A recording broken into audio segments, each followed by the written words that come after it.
Olá pessoal, professor Diego Chevarria, e essa é a terceira parte da nossa aula sobre o setor externo da economia. Nessa parte nós vamos dar uma ênfase na questão do comércio internacional. E vamos começar explorando mais uma vez por que dois países devem trocar produtos e serviços entre si. Porque ambos podem se beneficiar do comércio. Como a gente já falou aqui, existe hoje toda uma disputa comercial no mundo. E essa disputa comercial, apesar de tudo, não deve resultar em bloquear o comércio internacional. Na realidade, o processo de comércio internacional, que não é recente, lembrem-se dos fenícios há mais de 2.500 anos atrás, esse processo ele é o indutor da dinâmica de internacionalização. É a busca por novos produtos, é a busca por novos mercados, é a busca por novas possibilidades que faz com que nós venhamos a interagir com outros no mundo ou outros no comércio internacional. Pensem nas questões das especiarias da Índia como um indutor do processo de expansão de Portugal, que resultou inclusive na colonização aqui do Brasil. Então, por que deve haver comércio? Porque ambos países podem se beneficiar. Esse processo, então, resulta, na visão mais atual da economia, de que tanto indivíduos, mas principalmente nações, podem se especializar na produção e na troca de bens, principalmente produção daqueles bens que eles têm vantagem comparativa. Essa especialização, por um lado, leva um problema, que é o problema da interdependência entre países, ou seja, o Brasil passa a ser dependente da China, mas na mesma medida que a China passa a ser dependente do Brasil. Dependente por quê? Porque o Brasil produz muito para vender para a China. E o país aqui precisa desse dinheiro, precisa desse capital. Mas, por outro lado, o Brasil também importa muito da China. Então, existe uma interdependência. E tenham consciência disso. Nesse processo de troca entre Brasil e China, o Brasil ainda hoje leva a melhor. Apesar dessa quantidade de produtos chineses que a gente encontra por tudo. Eu aqui estou falando para um microfone produzido na China, na frente de um computador produzido na China, na frente de uma câmera produzida na China. Mesmo assim, o Brasil vende mais do que compra para a China. Portanto, o comércio exterior pode resultar em benefícios.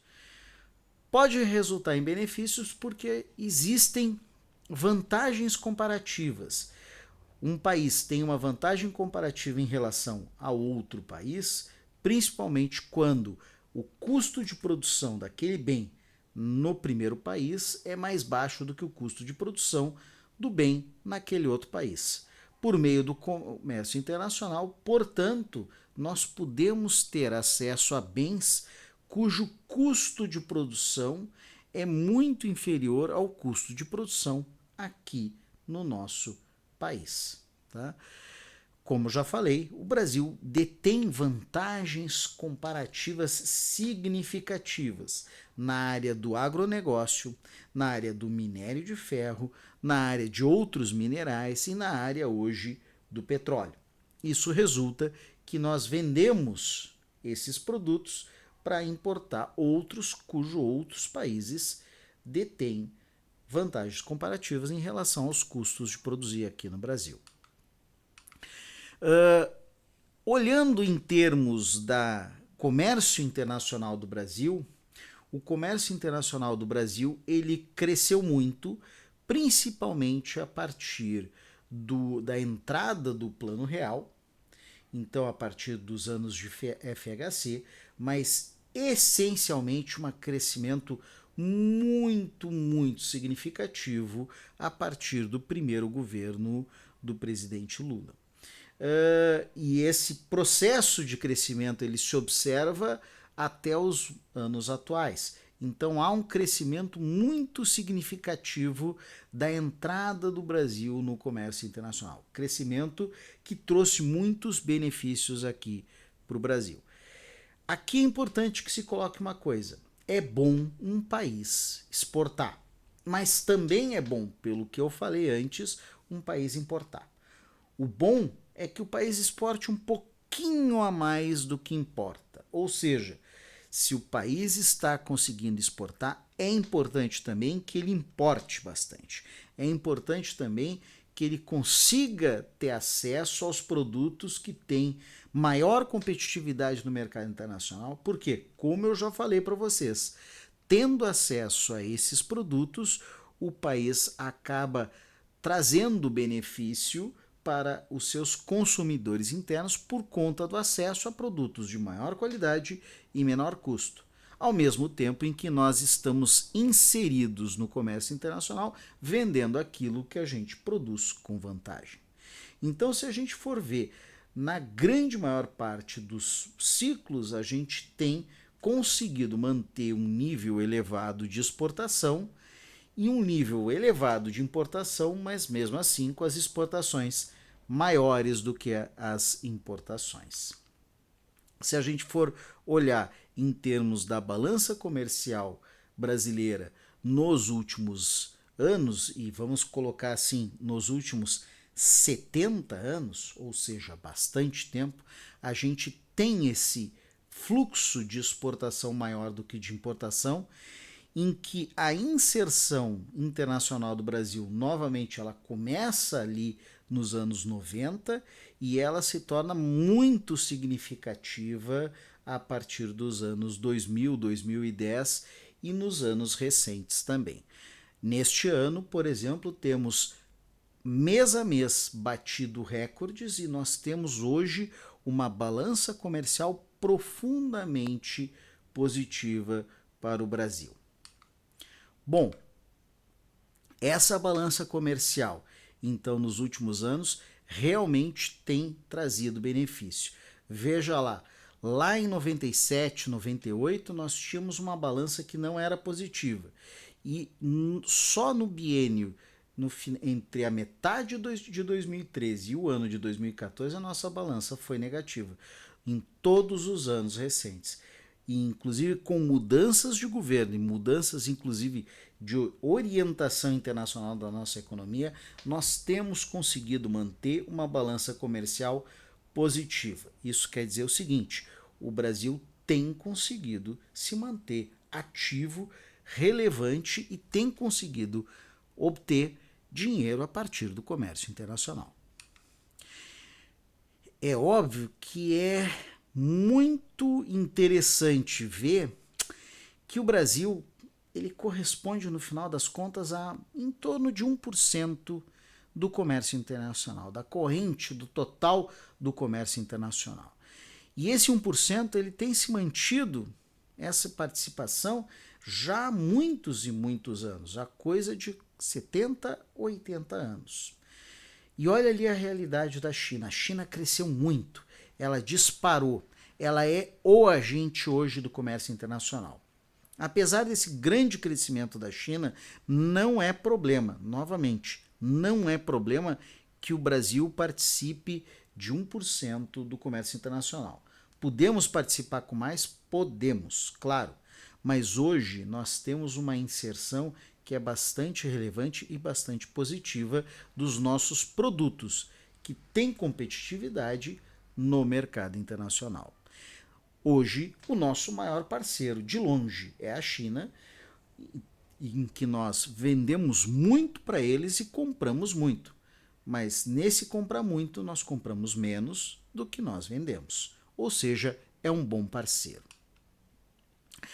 Aqui, talvez a grande crítica que se tem ao comércio internacional brasileiro. Olhando em termos dos últimos 50, 70 anos, as exportações brasileiras elas têm se centrado nos produtos ditos básicos, ou seja, produtos que não incluem manufatura ou não incluem manufatura de alta intensidade, de grande intensidade. Ou seja, vendemos soja, vendemos carne, vendemos frango, vendemos minério de ferro, vendemos petróleo, mas não vendemos ou vendemos poucos carros.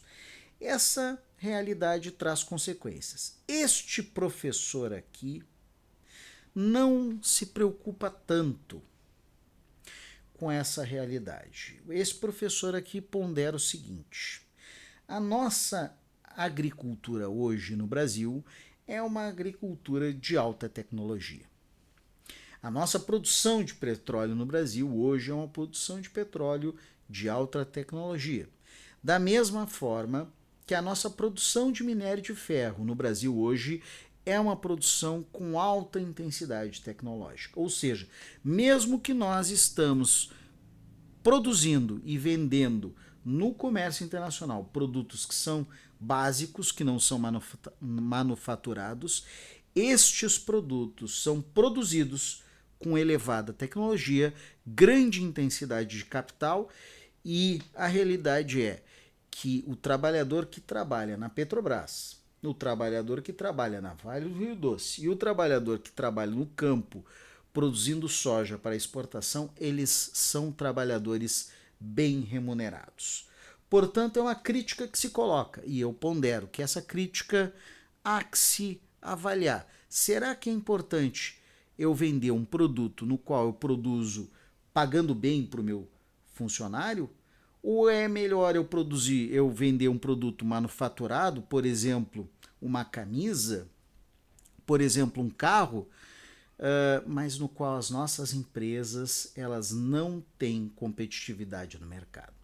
Portanto, aqui uma realidade, nós vendemos muito produto básico, mas este professor pondera que talvez isso não seja tão ruim não. Uma realidade que a gente tem visto nos últimos anos, então, é a ênfase em termos de produtos agrícolas, em termos de combustíveis e mineração nas nossas exportações. É óbvio, esses números variam dependendo do ciclo, dependendo do momento, mas o nosso agronegócio realmente é um setor para se ponderar realmente a capacidade dele de inserção internacional. É algo bastante valioso em termos da construção da nossa economia. Apesar do setor de agronegócio ele não ser uma parcela muito grande do nosso setor interno, da nossa produção interna, resulta que boa parte das nossas exportações são produtos agrícolas.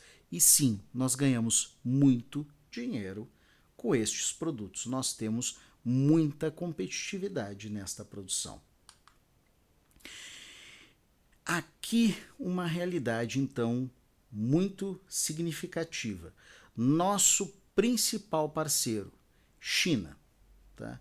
China compra muita soja, China compra muito minério de ferro, China compra petróleo e China compra muita carne. Olha só, algo como ali 30% das nossas exportações de soja. É muito relevante. Também União Europeia, o nosso grande parceiro, comprando petróleo, comprando farelo de soja, comprando café. E a União Europeia é um parceiro que já é de longa data e é um parceiro que se coloca principalmente nos últimos anos num momento de negociação, de questionamento, porque apesar da sua relevância, por momentos ela tem apontado questionamentos quanto a essa interação com o nosso mercado. Em terceiro lugar, Estados Unidos. Estados Unidos não é um grande comprador nosso, mas é o país que nós mais compramos. Nossa relação com os Estados Unidos ela está em déficit há muitos e muitos anos. vendemos menos do que compramos. Nesse caso, Estados Unidos é uma relação a se questionar. O que nós vendemos para os Estados Unidos? Produtos de ferro, a aeronave, nossa Embraer, e ferro Gusa. A nossa pauta de exportação é diferente para os Estados Unidos. E por fim, a Argentina. Na Argentina, a nossa relação é diferente. O que nós vendemos para a Argentina? Principalmente produtos manufaturados, veículos, automóveis. Óbvio que também vendemos minério de ferro e também vendemos papel e cartão. Ou seja, China, produtos básicos. União Europeia, produtos básicos, com um questionamento na nossa relação. Estados Unidos, produtos principalmente acabados de ferro e nós vendemos menos do que compramos. E a Argentina, produtos com maior nível, maior agregado, produtos manufaturados. A realidade também é que nos últimos anos nós temos aumentado a nossa exportação de serviços modernos. O Brasil tem se caracterizado também como um exportador de serviços e se é para pensar no futuro, eu acredito que este é um caminho de futuro. Como assim exportação de serviços? Engenharia, tecnologia da informação, serviços na área de software. E olha ali, ó, nós também estamos exportando bastante. Portanto, é um setor que está muito quente em termos de exportação e importação. É uma área a se dar foco em termos da participação na nossa pauta internacional. Numa visão de mais longo prazo, talvez se torne uma área quase tão relevante quanto a exportação do nosso agronegócio. Aqui eu concluo essa nossa terceira parte da aula de setor externo da economia e agradeço a vocês. Espero que vocês tenham compreendido um pouquinho sobre os fluxos de comércio aqui do Brasil e até a próxima.